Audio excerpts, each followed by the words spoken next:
Muito bem.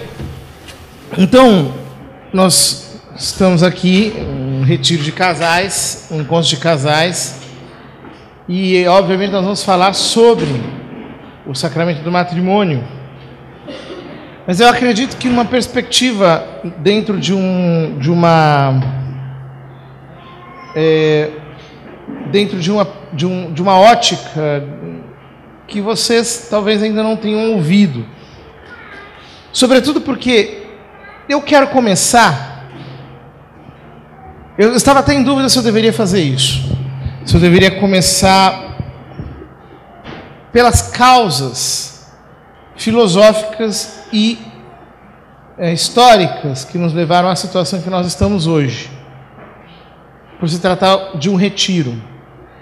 Mas é que não tem como você curar uma doença se você não cura na causa. Se você não é consciente da causa, o que está acontecendo como causa da doença. Isso é muito importante. Porque se eu não aponto onde é que está o erro, você não vai saber aonde é que você tem que combater. E o erro, infelizmente, não nasce perto da gente. Ele tem raízes muito profundas, em raízes muito antigas. E por isso é importante, nem que seja de um modo rápido, a gente dizer de onde é que começou o problema da família nos dias de hoje. Bom, o problema da família efetivamente começou com a chamada Revolução Industrial. Eu queria pedir para vocês, por favor, prestarem bastante atenção aqui em mim. Não conversarem, manterem o foco, porque eu sou professor e quando eu vejo que tem pessoas olhando para o lado, não sei o que, eu me desconcentro, né? Então eu queria que, por favor, vocês se concentrassem aqui, senão eu vou começar a me desconcentrar, eu perco mesmo o que eu estou falando. O que aconteceu? Até a Revolução Industrial, a família era uma unidade extremamente forte. Era a chamada família tradicional. Você tinha pai, mãe, filhos, que não apenas viviam juntos, mas faziam tudo juntos. Trabalhavam juntos. Desenvolviam o mesmo ofício. Você tinha família de ferreiros, família de ourives, família de carpinteiros, família de oleiros. Famílias que se ocupavam do mesmo ofício. Famílias de lavradores, famílias de, enfim, ofícios comuns. Ao mesmo tempo, as pessoas estavam no mesmo lugar por séculos. Então você tinha uma família que estava ali há 5 gerações, por exemplo, no mesmo lugar, 200 anos na mesma propriedade. O meu pároco, que é um sacerdote alemão, eu estive na sua casa na Alemanha, na casa da sua família na Alemanha. A família dele está lá desde o século XVI. A família dele está lá e não mudou a propriedade, continua a mesma família ali. Agora, além disso, você tem uma relação com o seu entorno muito firme, porque, veja, uma família que está no mesmo lugar há 200 anos, conhece os mesmos vizinhos há 200 anos, tem as mesmas referências, tem os mesmos horizontes, conhece todo mundo. Muito bem. Só que aí chegou a Revolução Industrial. E o que fez a Revolução Industrial? A Revolução Industrial começou a assediar as pessoas para irem para a cidade, saírem dos interiores e irem para as cidades, a fim de conseguirem trabalhar numa empresa, numa indústria. A partir do momento que elas se transferem para a cidade, o primeiro resultado disso, a família deixa de ser uma união, uma estrutura sólida. Por quê? Veja bem, aquela família que trabalhava junta, agora, cada um tem um emprego. Cada um trabalha numa coisa. Cada um para o lado. Segundo lugar, aquela família que morava numa propriedade há séculos, agora tem que ir para o subúrbio. E lá no subúrbio ele aluga uma casa, depois ele muda daquela casa, vai para outra, depois ele vai para outra, ele não sabe quem é o vizinho da frente, quem é o vizinho de trás, quem é o vizinho do lado, não sabe direito onde ele está. Além disso, sem referência espacial e sem referência temporal, porque eles têm que mudar o tempo todo ali, eles acabam perdendo os vínculos, porque no final das contas a casa da família é apenas um grande dormitório. As pessoas se encontram para dormir à noite e no fim de semana para correrem atrás das coisas. Ou seja, a família vai enfraquecendo o que ela é. E não apenas ela vai enfraquecendo, mas ela vai perdendo completamente a sua fisionomia. Ela vai diminuindo. Antigamente você tinha famílias numerosas, mas como é que você vai ter família numerosa no subúrbio? Não tem jeito. Não cabe todo mundo lá. Então o pessoal tem que ter poucos filhos. E essa família pouco numerosa vai passar por uma segunda revolução, que é a Revolução Francesa, que vai desenraizar o indivíduo da família. Cada indivíduo não é mais entendido dentro do contexto familiar. Ele é apenas um cidadão do Estado. A Revolução Francesa faz exatamente isso. Todos são cidadãos do Estado. Inclusive, durante a Revolução Francesa, eles suprimiram os sobrenomes. Não tinha mais esse negócio de fulano de fulano, ou da família fulano. A partir da Revolução Francesa, naquele período, era só um nome mesmo. Cidadão tal, cidadão qual. Ou seja, a família foi se enfraquecendo. Esse estado de agravamento foi piorando. Até que a gente chega ali entre o século XVIII e século XIX, e a gente encontra um filósofo alemão que ele faz a teoria filosófica disso, ele faz, no fundo, a justificativa filosófica disso. É o Friedrich Hegel. E ele diz o seguinte, que a única função da família é tirar a pessoa da individualidade para a coletividade. A família é um trampolim. Só que ele não entende como é que as pessoas gostam da família. Ele escreve isso lá na Fenomenologia do Espírito, que é o livro principal dele. Ele diz, para mim é um drama esse negócio. Quer dizer, o Estado é o lugar mais maravilhoso que existe. O Estado moderno é a realização mais perfeita de Deus. É o suprassumo do Espírito universal, dizia ele. Mas como é que a pessoa gosta da família e não gosta do Estado? Porque você vai trabalhar e, com todas as dificuldades que existem, no final do expediente, você não quer ficar no seu emprego. Eu vou fazer aqui uma caminha e vou dormir aqui mesmo. Não. Você quer voltar para a sua casa, você quer ir para a sua família. Eles não dá para entender isso, porque a família é uma instituição antiquada, arcaica, atávica, primitiva, cheia de complexidades, deficientes, e as pessoas querem voltar para lá. Claro, o Hegel está falando dessa família que surgiu na Revolução Industrial e Francesa. É dessa família em crise que ele está falando. Mas mesmo essa família em crise, é verdade, todo mundo quer voltar para lá. É lá que é o lugar em que as pessoas se encontram. Pois bem, ele não explicou o porquê disso. Ele simplesmente tocou a bola para frente, percebeu que havia um descompasso na sua reflexão e seguiu adiante. Foi quando, no final do século XIX, alguém inventou uma teoria para destruir a família. Esse alguém foi o Marx, como vocês já me viram falar várias vezes. O Marx criou uma teoria com base num antropólogo chamado Louis Morgan,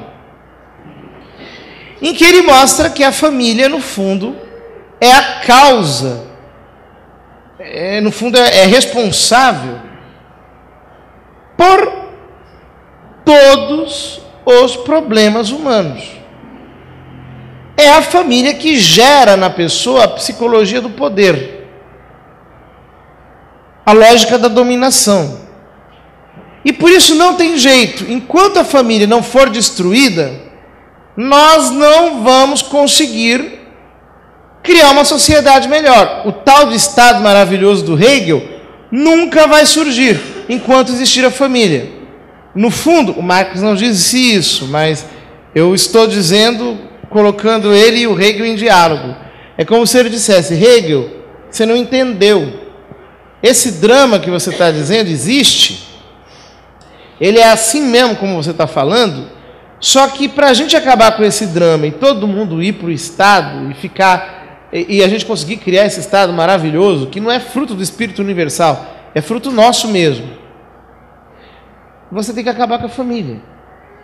Você tem que destruir a família. É o único jeito. Aconteceu que essa ideia ficou meio sepultada, até que as feministas do Partido Comunista descobriram que essa era a verdadeira essência da revolução. Era necessário fazer uma revolução industrial. Aliás, uma revolução sexual. Uma revolução que de fato mexesse no papel das pessoas. E a coisa mais interessante disso é que não apenas as feministas chegaram a essa mesma conclusão, mas as próprias fundações internacionais americanas chegaram à conclusão de que para você diminuir o número da população como elas queriam, era necessário também acabar com a família. Mudar, dizia o Kingsley Davis, a complementariedade entre o homem e a mulher. Então, desde a década de 70, estão estudando o jeito de colocar o homem e a mulher um contra o outro.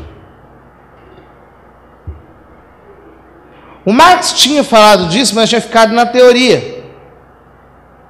Foi na década de 70 que as feministas entenderam: peraí, luta de classes não, tem que ser luta de sexos. A gente tem que criar uma luta de sexos, uma briga entre o homem e a mulher. Nós precisamos gerar, de fato, uma briga entre o homem e a mulher. Só que marxistas e metacapitalistas, cada um por um caminho diferente e por motivos diferentes. No caso dos metacapitalistas, eles querem gerar uma briga entre o homem e a mulher para quê? Para duas finalidades principais: para que as pessoas tenham poucos filhos e para que as mulheres comecem a entrar no mercado de trabalho. Que elas entendam que o melhor, o supra-sumo, é o mercado de trabalho. Que é uma coisa curiosa, as pessoas não param para pensar. Mas, não sei se vocês já observaram, mas as mulheres, hoje em dia, elas são formadas desde pequenininhas para a ideia de que, para você ser uma mulher realizada, você precisa ter um trabalho numa empresa. Você precisa ser empregada. Desde pequenininhas elas são formadas para isso. Você tem que ter a sua profissão, você tem que ser empregado. É engraçado. Quer dizer, o que é mais digno? É você ser chefa na sua casa, para dizer desse modo. É você ser a dona da sua casa, ou você ser empregada numa empresa dos outros? Parece óbvio que isso aqui é uma inversão. Mas na cabeça das pessoas não é uma inversão. Por quê? O modo como as pessoas estão sendo adestradas para isso as leva a não perceberem que elas estão sendo induzidas a fazer exatamente o contrário daquilo que elas gostariam de fazer. Então as mulheres começaram a ser manipuladas pela cultura para serem agressivas, para se masculinizarem, para se tornarem profundamente rancorosas. E a coisa está complicando, porque, lamentavelmente, com essa cultura feminista da terceira onda que está por aí, as mulheres estão cada vez mais bravas, estão parecendo umas onças. Você não pode mexer. Você toca, ela morde você. Né? Estão ficando cada vez mais aquadas. E por todo lado está assim. Eu fico impressionado que, inclusive na moda, a coisa está assim. Né? Você vê que cada vez mais estão colocando elementos escuros nas mulheres. Então, unhas escuras, maquiagem escura, tudo escuro. Aquele rosto escurecido, ensombrecido, roupas escuras, tudo muito linear, muito masculinizado. As mulheres estão perdendo a feminilidade, enquanto se... até na igreja, às vezes, eu vivo dando, né, falando, filha, vamos lá, né? Dá uma ajeitada aí, bota uma cor, vamos embranquecer um pouco a coisa, né? Dá uma tratada, né? Faz uma sessão de make aí para poder, né? Para poder ficar um pouco melhor. Por quê? Porque, lamentavelmente, estão fazendo com que as mulheres fiquem cada vez mais masculinizadas, mais enraivecidas. E, por incrível que pareça, estão produzindo o efeito contrário nos homens. Porque o fenômeno da metrosexualidade só está crescendo. Quer dizer, antigamente, quando eu era criança, eu me lembro disso, era absolutamente impensável um homem dizer, eu estou fazendo dieta. Não existia, era algo que não se... Um homem nunca dizia uma coisa dessas, estou fazendo dieta. Quando eu era criança, as conversas que existiam, que os homens mais velhos diziam para nós, moleques, era o seguinte: meu filho, você tem que trabalhar para ter dinheiro para sustentar a mulher. Ponto final. Em que sentido? No sentido, até haviam piadas em relação a isso, né? Que as mulheres gostavam de homens que trabalhavam e que tinham dinheiro, tinham carro, que tinham não sei o quê. Eram as piadas que circulavam. E de fato era assim, você não via uma preocupação estética por parte dos homens. Hoje em dia, o que começou já há algumas décadas, os homens estão se emperequetando mais que as mulheres, estão demorando mais para sair de casa do que as mulheres. Está uma loucura. Homem que faz sobrancelha, homem que faz maquiagem, que faz unha, é na manicure lá, dando a unha para fazer, homens que ficam se emperequetando o tempo todo, e desde jovens, desde muito jovenzinhos, com uma cultura excessiva de cuidado do corpo. Só que isso vai induzindo muito lentamente para pessoas que têm alguma propensão à homossexualidade. Por quê? Porque você veja, você pega um garoto que ele está treinando, ele está fazendo musculação, academia, coisa desse tipo, porque ele quer ficar que nem o ator da novela, que nem aquele cara da foto. Ou seja, ele começou a se inferiorizar em relação a alguém, a um outro modelo de homem, e ele passou a namorar um outro modelo de homem, entre aspas. Ele quer aquele modelo para ele. Ou seja, aos poucos, eles vão desenvolvendo uma espécie de complexo de inferioridade e de admiração excessiva, que é a brecha para que aos poucos você desenvolva a homossexualidade. Mas tudo começa pela metrosexualidade. Isso está programadinho para ser assim. Eu não estou brincando, falando de teorias, está escrito. O Kingsley Davis diz no artigo dele, Population Policy, will current programs succeed? Política populacional, os programas atuais terão sucesso? No artigo de 1967, que é necessário mexer na complementariedade entre o homem e a mulher.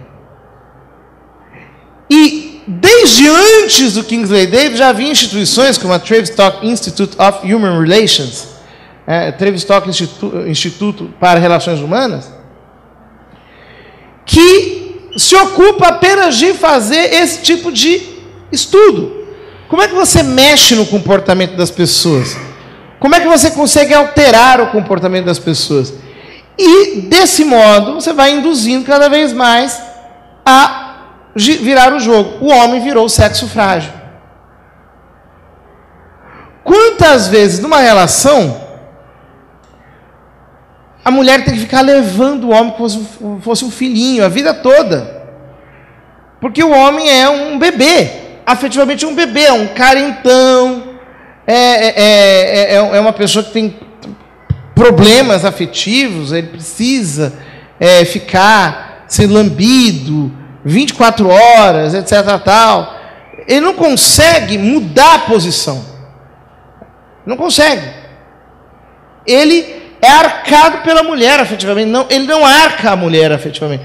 Aí o que acontece? A mulher que, na verdade, aprendeu a ficar raivosa, aprendeu a se masculinizar, aprendeu afetivamente a se tornar um ser impermeável, na verdade não é assim.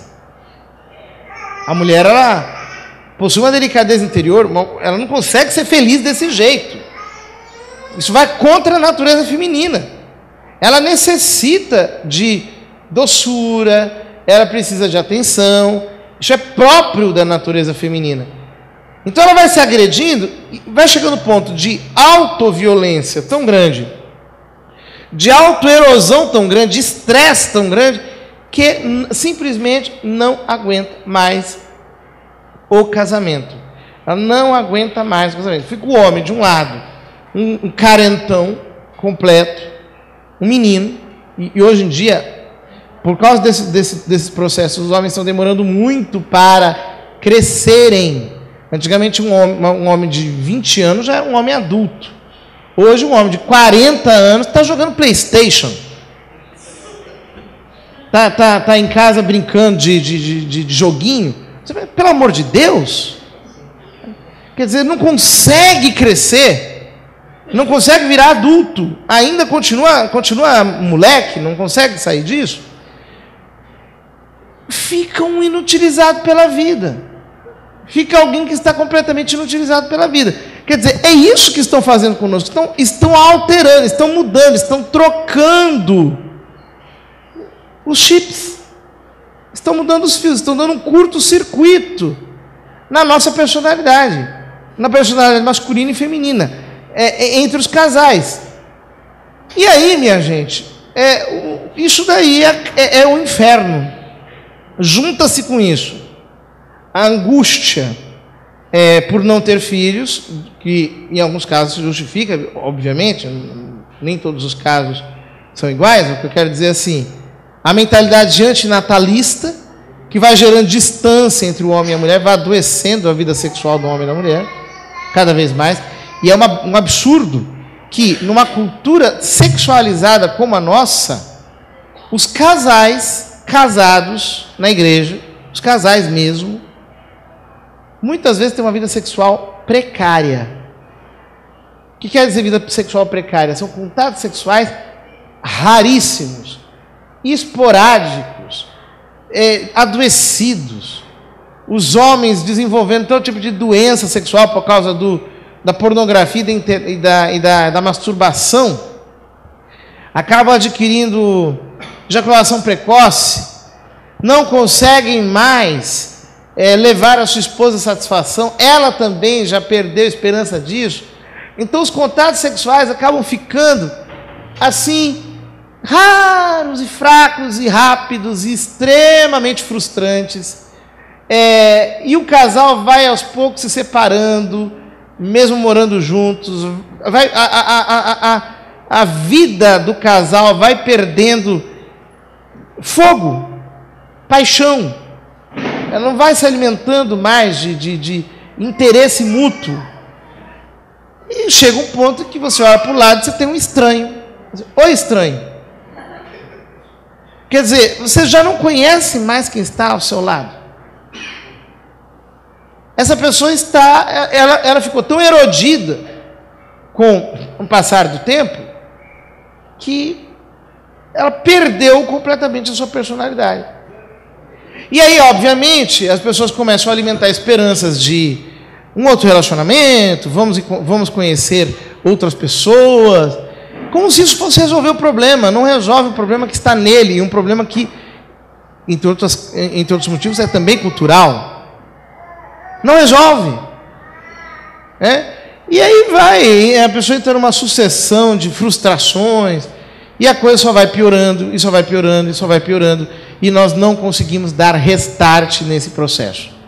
Quer dizer, nós precisamos dar restart nesse processo. Nós precisamos dar restart nesse processo.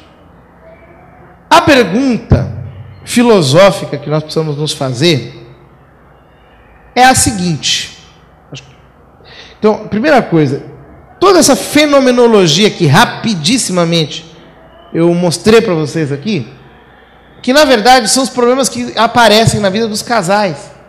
Você vai ver, boa parte do que eu falei é isso mesmo. São situações mais ou menos como essas que estão acontecendo.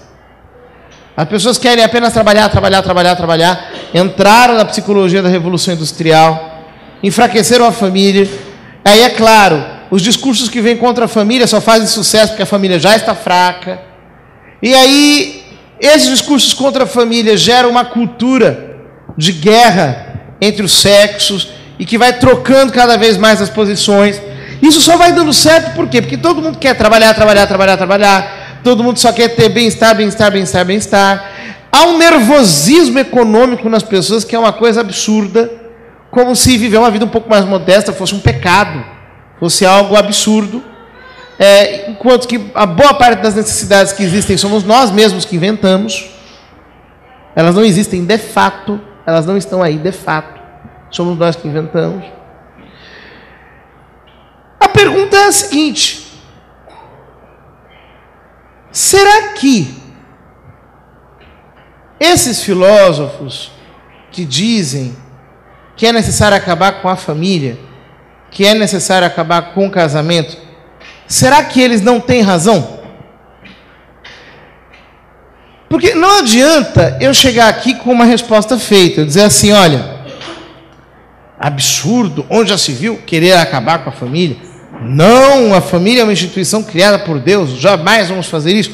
Eu chegar com uma resposta dogmática para uma pergunta dessas. Eu tenho que entender por que, de fato, eles estão errados. Por que eles estão errados?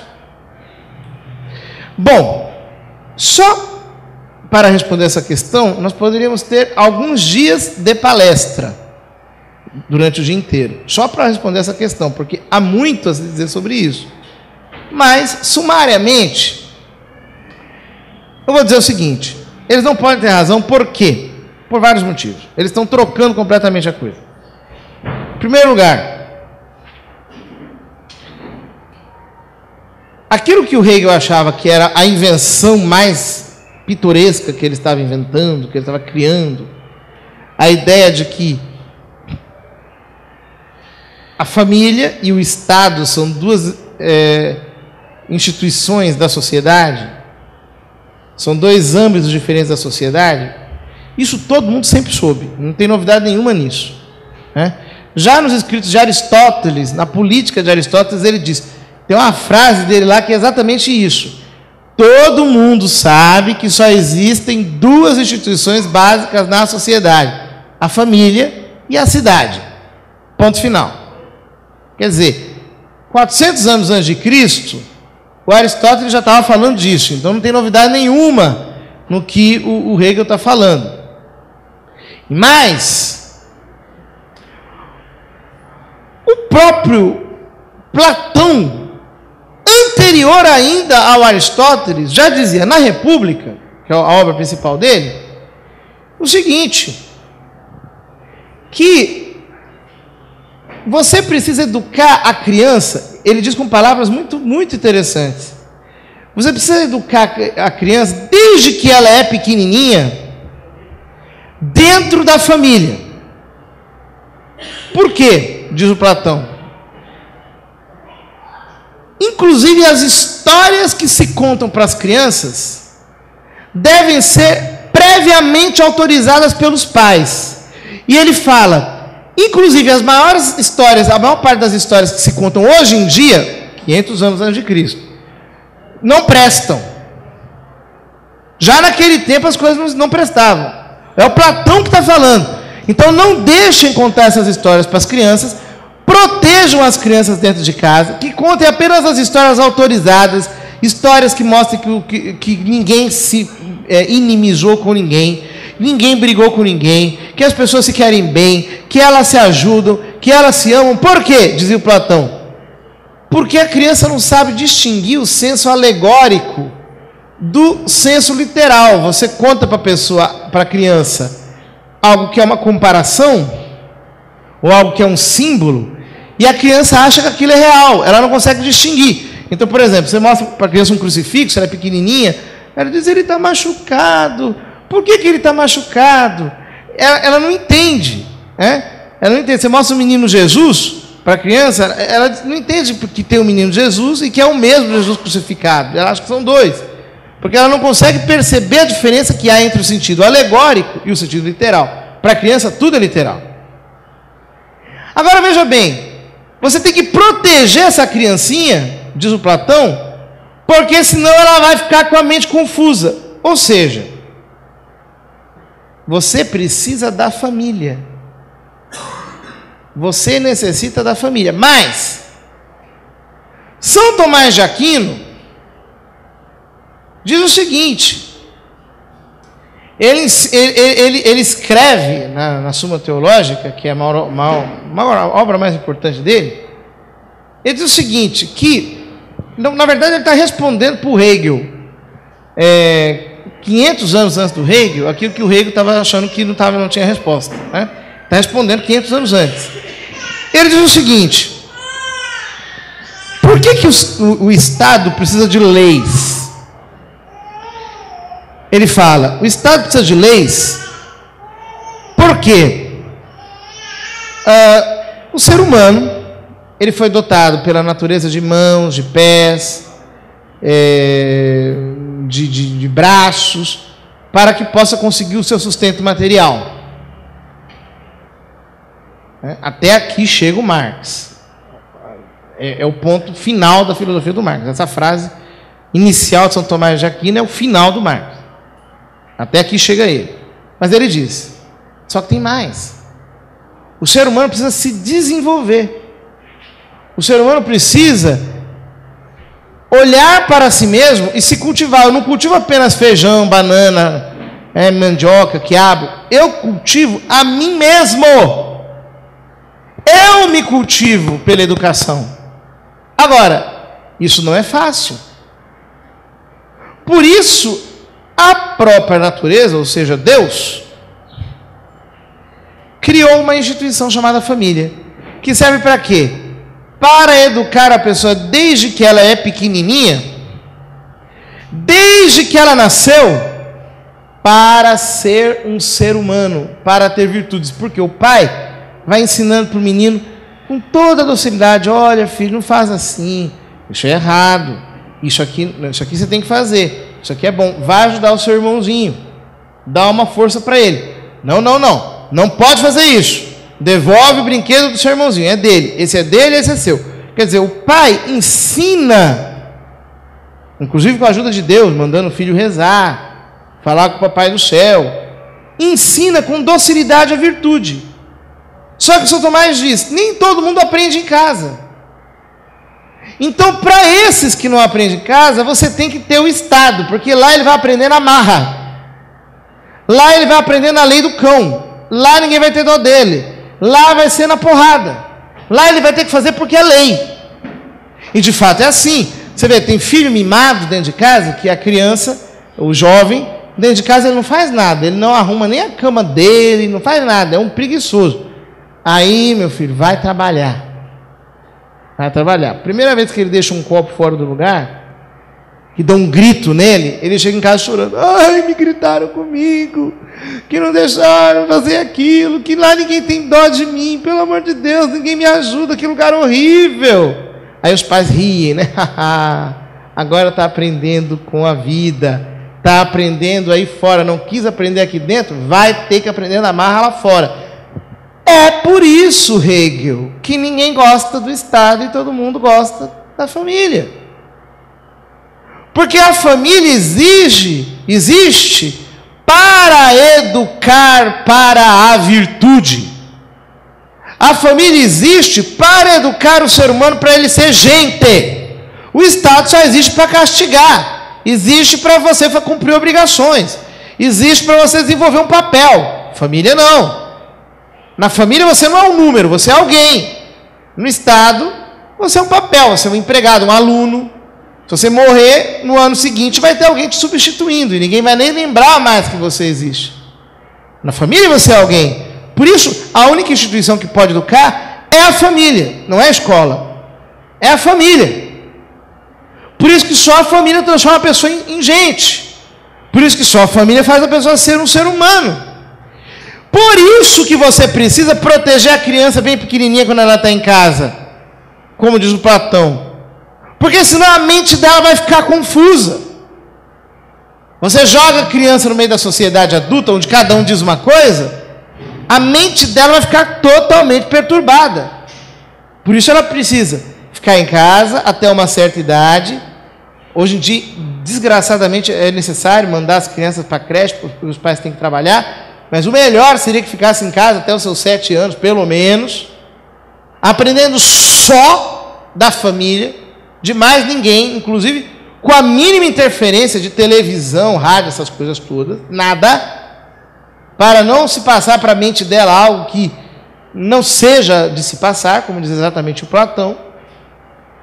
Porque o que acontece? Chega uma criança, vai para a escola, você tem um monte de professores, cada um ensina uma coisa. Vem uma professora católica, fala da Virgem Maria, não sei do que, não sei o que. Aí vem outra que é protestante, diz que Nossa Senhora não é mãe de Deus, coisa nenhuma, que está tudo errado. Aí vem a macumbeira, um bandista, e diz que é o preto velho, é não sei quem. Aí vem a do candomblé, que faz macumba contra a primeira, e diz que é os orixás, é as forças da natureza, é não sei o que, não sei o que. Aí depois vem a católica, que é renovada, e diz que é aquilo tudo do diabo e tem que renunciar aquilo em nome de Jesus. Aí vem a outra e diz que é tradicionalista, diz que todas são do capeta e que ela é que está certa. Bom, no final da semana, a criança vai chegar em casa e vai dizer, olha, tudo que o senhor falar não é só uma opinião que o senhor tem, isso aí não tem importância nenhuma. A mente dela está toda confusa, ela já não acredita mais em nada. Ela não consegue nem prestar atenção no que as pessoas dizem, porque cada um que vem diz uma coisa louca, mais louca do que o outro. Como é possível que seja assim? Pois bem, sem a família a gente não consegue chegar ao fim último. Sem a família a gente não consegue se desenvolver. Sem a família a gente não consegue virar gente. Sem a família a gente não consegue contemplar a verdade. A mente fica confusa, você não vai ter inteligência, sua inteligência vai ficar deficiente. Você não vai conseguir, na confusão de informações, ter o nível de saneamento necessário para que o seu cérebro se desenvolva organicamente. Sem família você não vai ser virtuoso, você vai ter que aprender tudo na base da porrada. Você não vai aprender as coisas por amor. A pergunta é, se a família é tão importante assim, será que Jesus não pensou nisso? Se a família é tão importante para construir a sociedade, Platão já tinha dito isso, Aristóteles já tinha dito isso, todo mundo diz isso na antiguidade. Isso era uma evidência para todo mundo. Será que Jesus não pensou nesse assunto? Sim. Jesus pensou nesse assunto. E não apenas pensou nesse assunto, mas ele pensou nesse assunto do modo mais extraordinário de todos, porque o maior sociólogo que já pisou neste planeta foi Jesus Cristo. Não tem outro como ele. Ele não apenas pensou no assunto, mas ele fez algo que é efetivamente extraordinário. E isso, de todas as passagens do Novo Testamento, aparece de modo mais claro na epístola de São Paulo aos Efésios. Por quê? Porque é a epístola aos Efésios, simplesmente por esse motivo. Aí vocês vão me falar, mas o que tem especial de ser epístola aos Efésios? tem algo de muito especial em ser epístola aos Efésios. Por quê? Vocês sabem que a ordem canônica, a ordem que está nas Escrituras, não é a mesma ordem cronológica em que as epístolas foram escritas. E isso é muito simples de você perceber. O primeiro texto do Novo Testamento foi a primeira epístola de São Paulo aos Tessalonicenses, porque surgiu uma dificuldade na comunidade dos Tessalonicenses, o pessoal não estava querendo trabalhar, porque estavam dizendo que Jesus ia voltar logo, e aí São Paulo escreve para eles falando da vinda de Jesus e de outros motivos. Aí, a primeira carta causou uma confusão gigantesca. Aí ele teve que escrever uma segunda para falar, olha gente, pelo amor de Deus, né, vamos corrigir isso daí. E ele escreveu a segunda aos Tessalonicenses. Aí, lá em Corinto, surgiu um problema de um cara da igreja, que ele se casou com a mulher do seu pai. É um incestuoso de 1 Coríntios. Então São Paulo escreve, por causa desse motivo, e aproveita e passa uma régua na comunidade, porque estava um monte de coisas desorganizadas, então ele corrige um monte de erros na comunidade na 1 Coríntios. Aí difamam ele, dizem que ele estava pedindo dinheiro por causa da coleta que eles estavam fazendo para ajudar a igreja de Jerusalém. Então ele escreve a 2 aos Coríntios para rebater as calúnias que estavam fazendo contra ele. Aí surgem uns judeus que começam a pregar judaísmo na igreja da Galícia.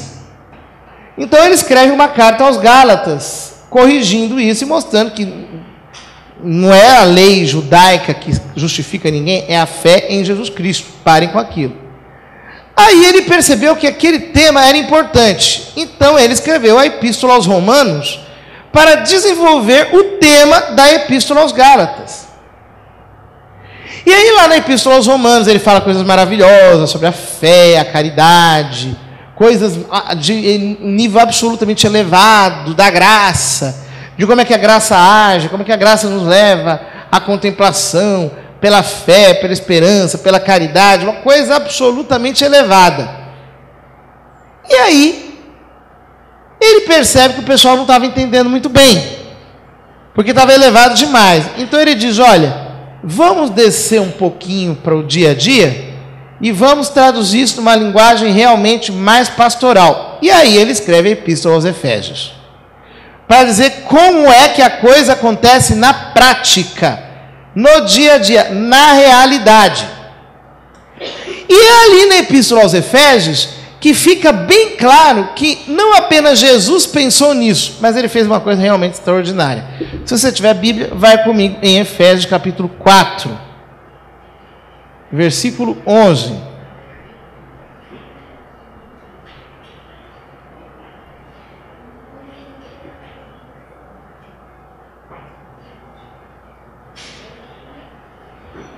Efésios 4, 11.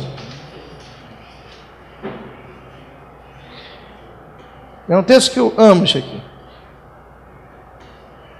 Ele diz: a uns constituiu apóstolos, a outros profetas, a outros evangelistas, pastores e mestres, para o aperfeiçoamento dos cristãos, para o desempenho da tarefa que visa a construção do corpo de Cristo, até que todos tenhamos chegado à unidade da fé e do conhecimento do Filho de Deus, até atingirmos o estado de homem perfeito, a estatura da maturidade de Cristo, para que não continuemos crianças ao sabor das ondas, agitados por qualquer sopro de doutrina, ao capricho da malignidade dos homens e de seus artifícios enganadores, mas pela prática sincera da caridade, cresçamos em todos os sentidos naquele que é a cabeça, Cristo.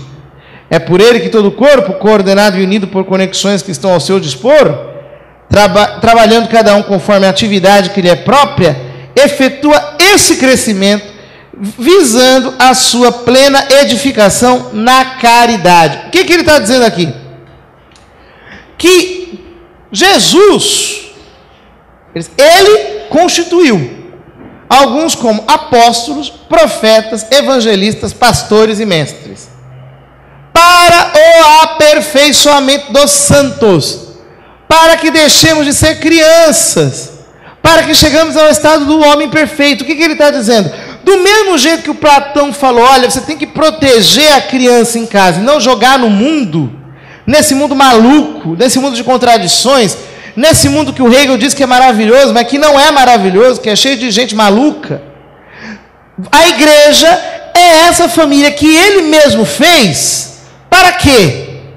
Para que nós não sejamos como crianças agitadas pelo vento, por qualquer sopro de doutrina. No fundo, o que o São Paulo está dizendo aqui é o seguinte: para que vocês não caiam nesse mundo do Hegel, para que vocês não caiam nesse mundo da dialética, para que vocês não entrem nessa luta, nesse mundo absurdo. Ele constituiu a igreja como família, para que vocês cheguem ao estado do homem perfeito. E quando vocês crescerem, quando vocês forem na medida de Cristo, quando vocês atingirem a medida de Cristo, então aí vocês vão para o meio desse mundo conturbado, perturbado, cheio de contradições, cheio de maluquices, e isso não lhes causará nenhum dano, porque vocês já serão adultos, vocês já serão homens perfeitos. Vocês inclusive vão poder ir para lá pescar, porque vocês já serão adultos. Então notem, ele constituiu alguns como apóstolos, profetas, evangelistas, pastores e mestres para nos educar. A igreja é essa família. Por isso que a igreja não é ela não está analogada, ela não é análoga a uma empresa, a uma multinacional, mas a uma família. Ela é família, deveria ser família, família de famílias. Por isso que o sacerdote é padre, é pai, devia ser pai de todos. Um pai que tem muitos filhos, que educa esses filhos e que faz essa família crescer cada vez mais, alimenta essa família pela palavra, pela Eucaristia, vai sustentando, edificando essa família. Por isso que a igreja é exatamente assim, e deveria ser cada vez mais. As pessoas não deveriam ir para a igreja com, vou assistir a missa e vou embora.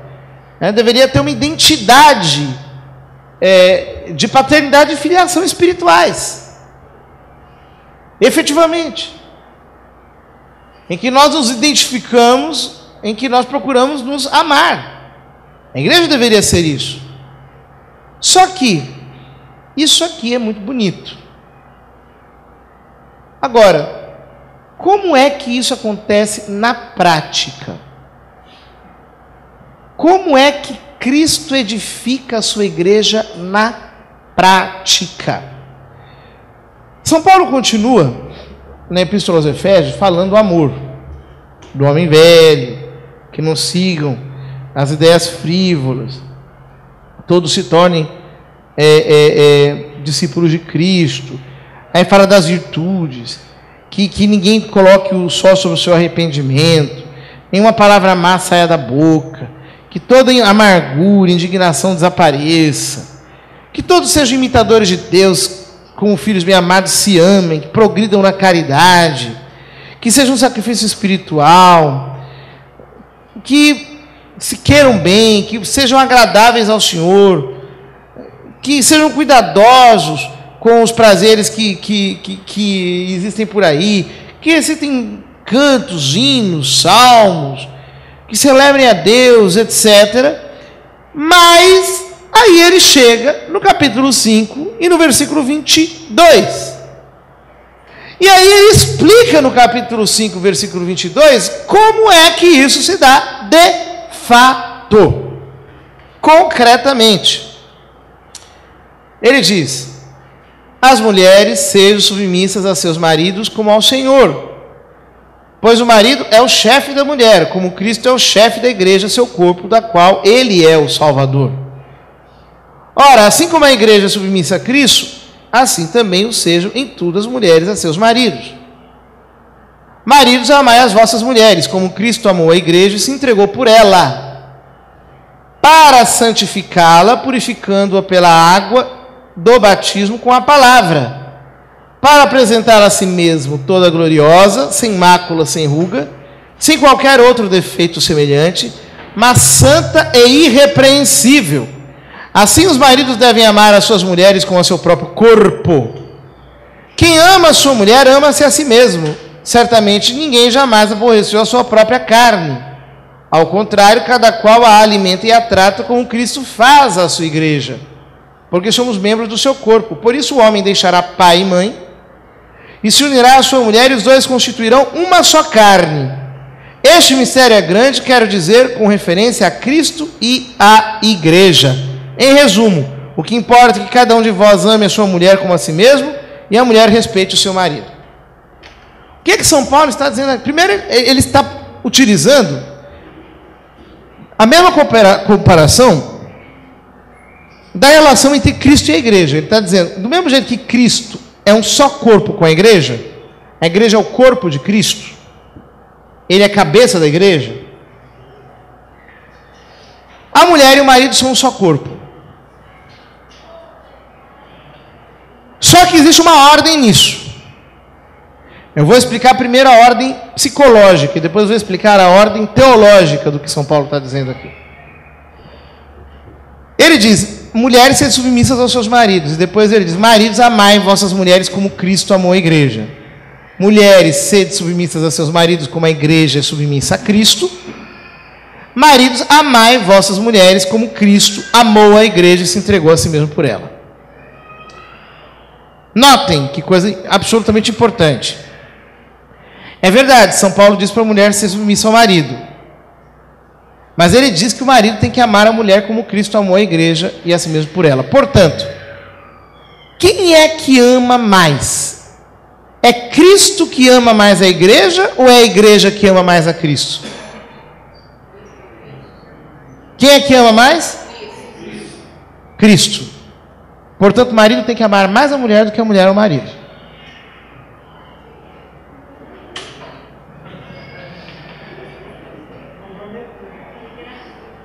É o que ele está dizendo aqui.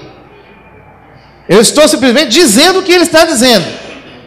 E por que São Paulo está dizendo isso para os maridos? Maridos, amem as suas mulheres. Amem. Por quê? Ele está dizendo isso porque ele conhece a psicologia masculina. E ele sabe que o homem, ele precisa fazer um esforço para continuar amando. Por isso ele diz no imperativo, maridos, amai. É no imperativo. Quer dizer, o marido tem que fazer o esforço para amar, porque a mulher precisa do seu amor. Ela necessita do seu amor. Ela precisa. A psicologia feminina é assim. A mulher tem necessidade. Ela faz as coisas, mostra para o marido, olha o que eu fiz, esperando que ele vai dizer, olha que bonito, que legal, olha, ficou bom, ficou ótimo. Se você não diz nada, frustração. Frustração. A mulher chama o marido, vem cá, bem, vem ver uma coisa. Ah, não vou agora. Frustração. Todo mundo sabe que as mulheres falam mais. Sobretudo de manhã, que é uma coisa que eu, francamente, o cérebro masculino funciona depois do meio-dia. Só depois do almoço. Antes do meio-dia, não dá. O nosso cérebro é lento. Só que as mulheres acordam conversando. Ai, não sei o que, planejando o dia e contando coisas. Aquilo é muito para a nossa cabeça. Bom, maridos, amai as nossas mulheres, tem que ouvir. Tem que fazer um esforço de escutar, por amor. Tem que ter um esforço ativo por amar. Tem que ter um esforço ativo. Quer dizer, o marido é o responsável para manter o romantismo na relação. O marido tem que ser o responsável para manter aquela relação amorosa. Ele tem que assumir a sua responsabilidade. Porque ele é cabeça. É o que ele está dizendo aqui. Ele é o chefe, ele é a cabeça. Então ele não pode delegar para a mulher a responsabilidade de ser cabeça dentro da casa. Os homens da nossa geração renunciaram a ser cabeças. O que o homem virou hoje em dia? Ele chega do trabalho, ninguém nem fala direito com ele, ele chega lá e tal, vai, toma o banho dele, coloca a bermuda, chinelo, vai para a poltrona, fica com um cara retardado na frente da televisão, passando o canal. Não consegue nem conversar direito. É o que o homem virou hoje em dia. Os filhos vão falar qualquer coisa, fala com a mãe. Tudo é a mãe que resolve, porque renunciaram a ser cabeça. Mas na relação também renunciaram a ser cabeça. Não querem mais dar o tom da relação. Quer dizer, o marido tem que dar o tom. Ele precisa ser criativo. Surpreender de vez em quando. Uma surpresa, a mulher fica doida. Ai, fica doida. Sério? E aquilo dura um mês de paz, de felicidade, de tranquilidade. Quando ele consegue surpreender, fazer uma surpresa. Ai, meu Deus, que legal. Ele fica feliz. Porque ele assume o protagonismo do amor. Porque Cristo ama mais a igreja do que a igreja ama Cristo. Então ele tem que amar mais a mulher. Agora veja bem.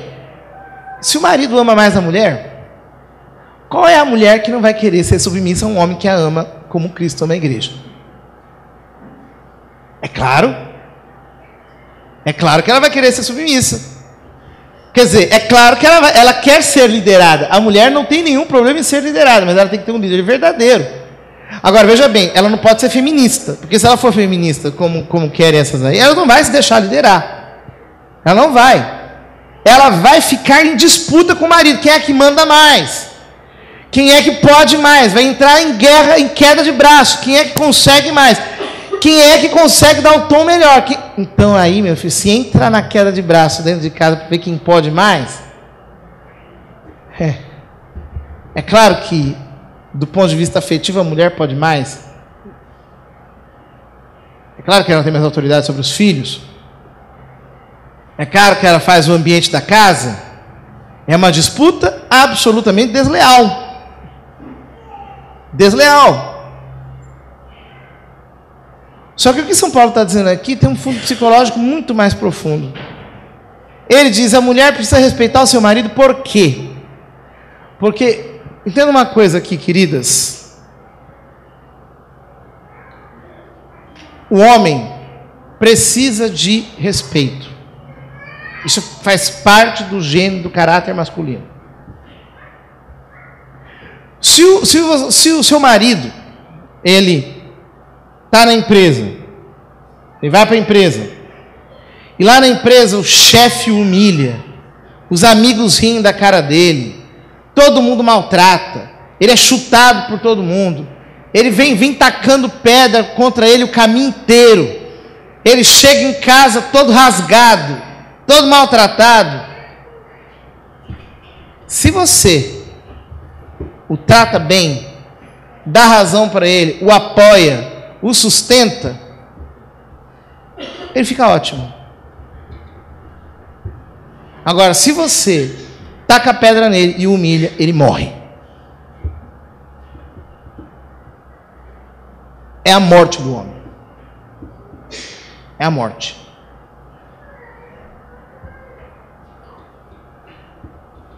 Ele pode ser maltratado por todo mundo. Dentro da casa dele, ele tem que ser respeitado.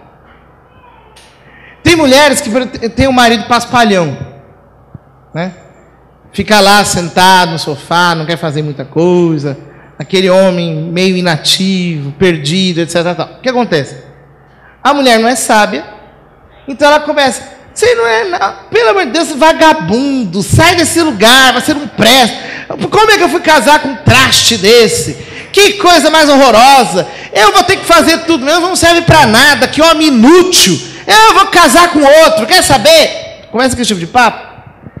Ao invés de ela motivá-lo a agir, ela o está matando cada vez mais. Ele vai ficar cada vez pior.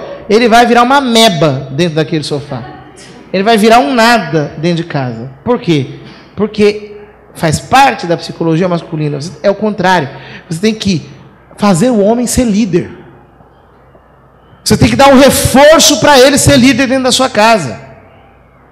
Você tem que perguntar. Nem todos querem, tem um pouco de preguiça, sei lá o quê.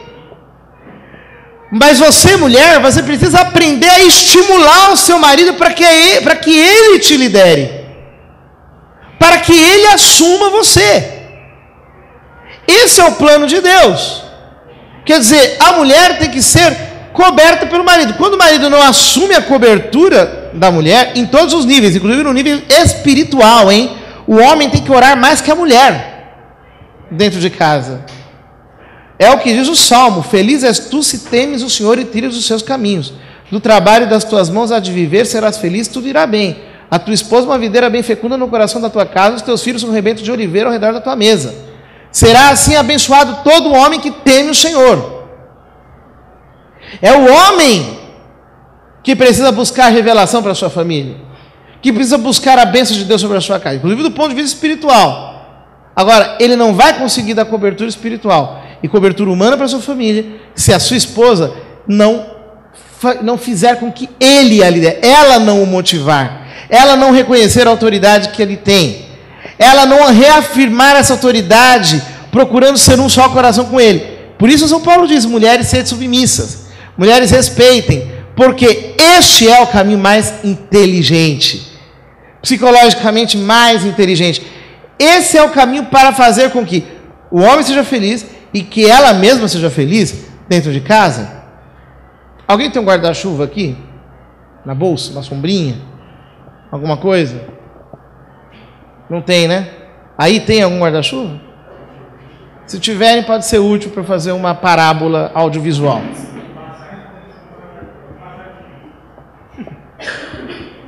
Em outras palavras, o que São Paulo está falando é que nós precisamos inverter o jogo de inversão feito pelos revolucionários.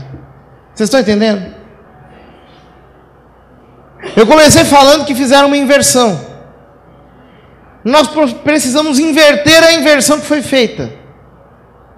Nós temos que voltar ao princípio, nós temos que corrigir o erro. Isso precisa começar nas nossas famílias. Nas nossas famílias. Se nós, nas nossas famílias, não começamos a inverter esse jogo, e no casamento nós não começamos a inverter esse jogo, nós não conseguiremos, de modo algum, consertar os relacionamentos feridos. Por quê? Com esse grau de agressividade que nós temos alimentado contra a nossa própria natureza, contra o nosso próprio psiquismo, contra o nosso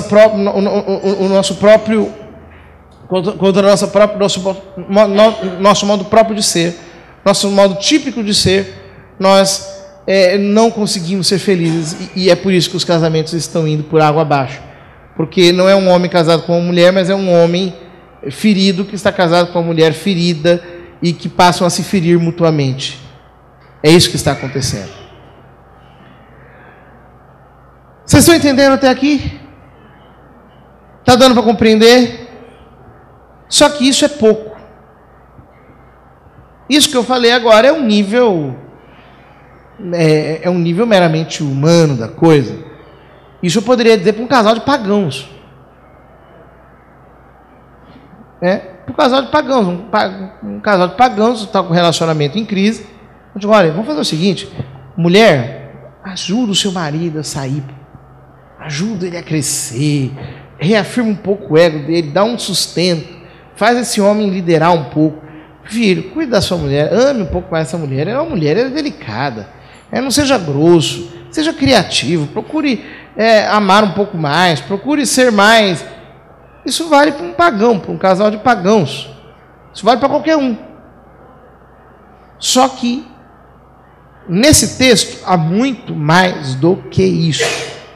Há muito mais do que isso. E esse texto mostra... Presta um guarda-chuva aqui.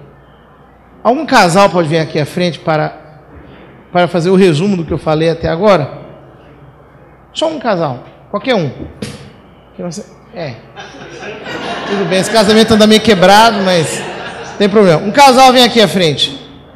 Qualquer um casal, isso. Pode vir. Isso. Fica aqui. Vira para eles. O homem do lado de cá. Segura o guarda-chuva. O plano de Deus para a vida do casal é exatamente esse aqui. Quer dizer, dá a mão para ela, né? A outra. Quer dizer, o homem dá cobertura para a mulher. É ele que leva a mulher. Coloca a mão no ombro dela. É ele que leva a mulher pelo caminho da vida.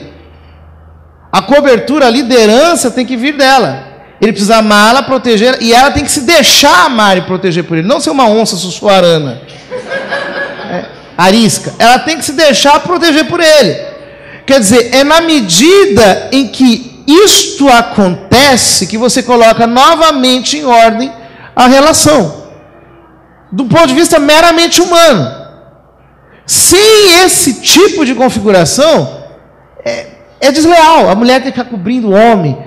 Ele não consegue, é ele. É essa a posição.